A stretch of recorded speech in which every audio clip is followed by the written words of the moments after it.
Matthias cut a comical little figure as he wobbled his way along the cloisters, with his large sandals flip-flopping and his tail peeping from beneath the baggy folds of an oversized novice's habit.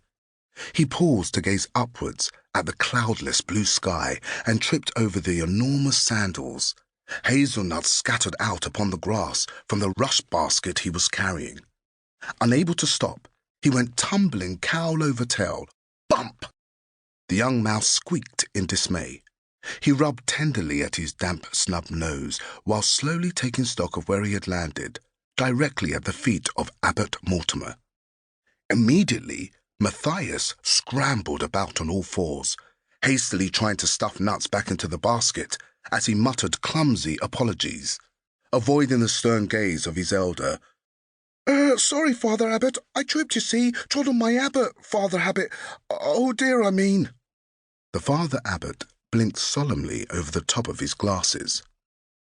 Matthias again. What a young buffoon of a mouse.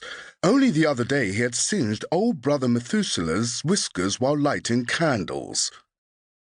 The elder's stern expression softened. He watched the little novice rolling about on the grass, grappling with large armfuls of the smooth hazelnuts, which constantly seemed to escape his grasp. Shaking his old grey head, yet trying to hide a smile, Abbot Mortimer bent and helped to gather up the fallen nuts. "Oh, Matthias, Matthias, my son," he said wearily, "when will you learn to take life a little slower, to walk with dignity and humility? How can you ever hope to be accepted as a mouse of Redwall when you're always dashing about, grinning from whisker to tail like a mad rabbit?" Matthias tossed the last of the hazelnuts into the basket and stood awkwardly shuffling his large sandals in the grass.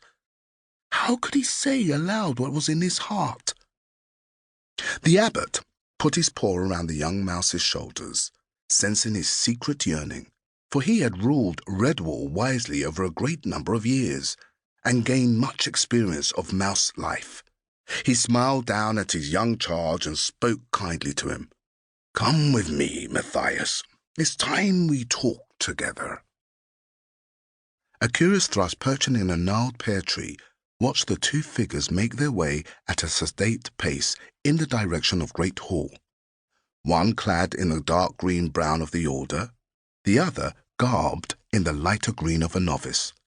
They conversed earnestly in low tones.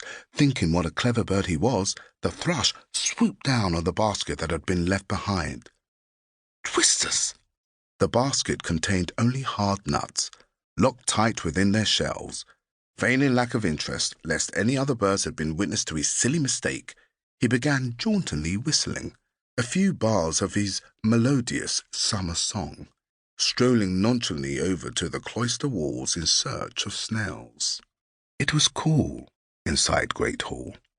Sunlight flooded down in slanting rainbow-hued shafts from the high, narrow stained-glass windows. A million coloured dust motes danced and swirled as the two mice trod the ancient stone floor. The Father Abbot halted in front of the wall on which hung a long tapestry. This was the pride and joy of Redwall. The oldest part had been woven by the founders of the abbey, but each successive generation had added to it. Thus, the tapestry was not only a priceless treasure, it was also a magnificent chronicle of early Redwall history. The abbot studied the wonderment in Matthias's eyes as he asked him a question, the answer to which the wise mouse already knew. "What are you looking at, my son?" Matthias pointed to the figure woven into the tapestry. It was a heroic-looking mouse, with a fearless smile on his handsome face. Clad in armor, he leaned casually on an impressive sword, while behind him foxes, wildcats, and vermin fled in terror. The young mouse gazed in admiration. "Oh, Father Abbot," he sighed, "if only I could be like Martin the warrior. He was the bravest, most courageous mouse that ever lived." The abbot sat down slowly on the cool stone floor, resting his back against the wall. "Listen to what I say, Matthias. You have been like a son to me ever since you first came to our gates as an orphan woodland mouse, begging to be taken in. Come, sit by me, and I will try to explain to you what our order is all about.